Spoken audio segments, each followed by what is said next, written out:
पिताजी जल्दी चलिए, वरना मैं आज स्कूल में देरी से पहुंचूंगा। मेरी टीचर बहुत गुस्सा करती है। हाँ हाँ बेटा, अभी चलते हैं, बस 2 मिनट रुको।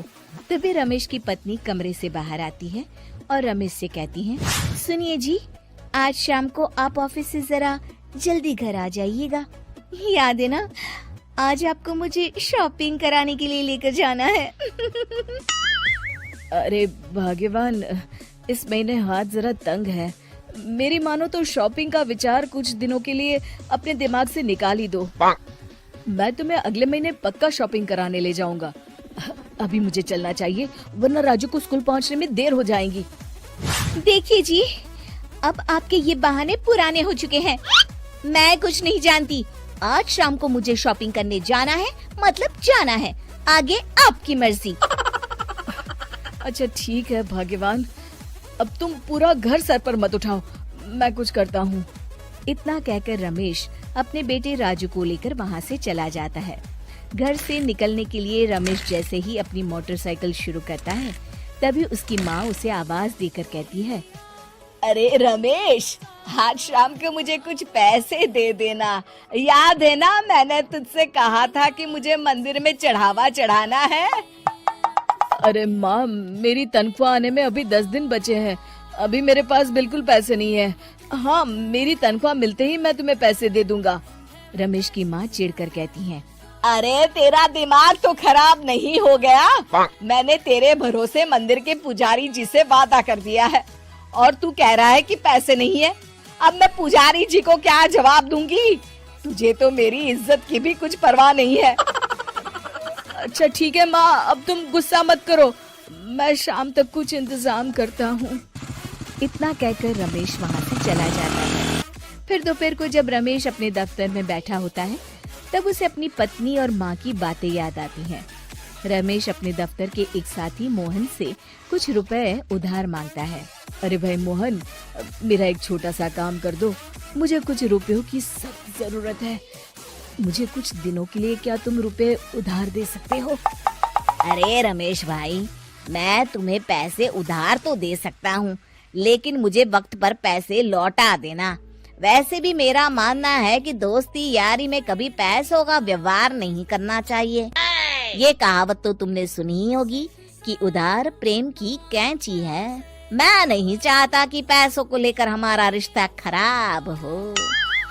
अरे मोहन, तुम बिल्कुल चिंता मत करो, मैं तुम्हारे पैसे वक्त पर लौटा दूंगा।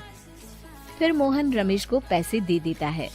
शाम को घर आकर रमेश कुछ पैसे अपनी माँ को देता है और साथ ही अपनी पत्नी को भी शॉपिंग कराने बाजार लेकर जाता है।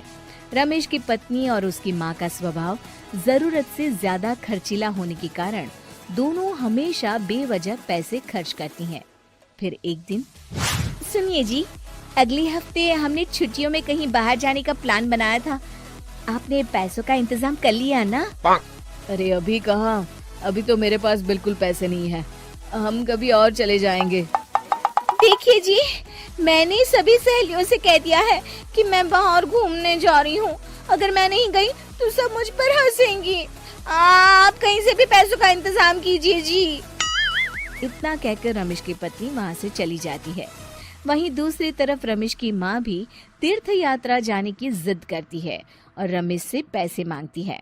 फिर अगले दिन रमेश एक सेठ से पैसे उधार लेकर अपनी पत्नी और बेटे को घुमाने ले जाता है और अपनी माँ को भी तीर्थ यात्रा पर भेज देता है। लेकिन जैसे ही रमेश अपनी छुट्टियाँ बिताकर वापस आता है, कर्जदार उसका जीना मुश्किल कर देते हैं। इतना ज्यादा कर्ज एक साथ अपने ऊपर देख रमेश काफी परेशान रहने लगता है। फिर एक दिन राजू की स्कूल की फीस वक्त पर न भर पाने के कारण रमेश को स्कूल में बुलाया जाता है। स्कूल के प्रिंसिपल साहब रमेश को सख्त हिदायत देते हैं कि अगर वक्त पर स्कूल की फीस नहीं भरी गई तो उनके बेटे का नाम स्कूल से काट दिया जाएगा। अपने बेटे की स्कूल की फीस भरने के लिए रमेश अपने दोस्त गिरधारी से कुछ पैसे उधार ले लेता है और स्कूल की फीस भर देता है। रमेश की माँ और उसकी पत्नी खर्चे और घर की जिम्मेदारी संभालते संभालते धीरे धीरे रमेश पूरी तरह कर्ज में डूब जाता है। और तभी एक दिन दफ्तर में काम करते समय रमेश की तबीयत अचानक बिगड़ जाती है और वो बेहोश होकर गिर पड़ता है। उसे जल्दी से पास के एक अस्पताल में भर्ती कराया जाता है। रमेश के घर वालों को ये बात पता चल जाती है तो वे सभी अस्पताल पहुंचते हैं। अस्पताल के डॉक्टर साहब उन्हें बताते हैं, देखिए, देर रात तक जागने और जरूरत से ज्यादा काम करने की वजह से इन्हें चक्कर आ गया था। बेहतर यही होगा कि इन्हें कुछ दिनों के लिए पूरी तरह आराम करने दिया जाए। रमेश की हालत देखकर उसके बेटे राजू को बहुत गुस्सा आता है और वो अपनी दादी और माँ से कहता है, माँ, दादी, मैं इतना छोटा हूँ, फिर भी मैं इतना समझता हूँ कि पिताजी दिन रात दफ्तर में काम करके पैसे कमाते हैं। पिताजी अकेला पूरा घर संभालते हैं और आप दोनों अपने फिजूल के खर्चों के लिए उन पर दबाव डालते रहते हैं। आज पिताजी की हालत के जिम्मेदार तो आप दोनों हैं। राजू की समझदारी भरी बातें सुनकर रमेश की माँ और पत्नी को अपनी गलती का एहसास होता है और दोनों की आंखों में आंसू आ जाते हैं। फिर कुछ दिनों के बाद रमेश की तबीयत एकदम अच्छी हो जाती है और वो पहले की तरह अपने काम पर जाने लगता है। रमेश की माँ और पत्नी अब उसे किसी प्रकार की कोई तकलीफ नहीं देते और ना ही उससे किसी चीज की मांग करते हैं। फिर देखते ही देखते रमेश अपने कर्ज के सारे पैसे चुका देता है। उसकी जिंदगी पहले की तरह अच्छी हो जाती है और वो अपने परिवार के साथ खुशी खुशी रहने लगता है। शिक्षा, हमारे रिश्ते एक तराजू की तरह होते हैं जिसकी दोनों ओर जिम्मेदारी और समझदारी का वजन बराबर होना चाहिए।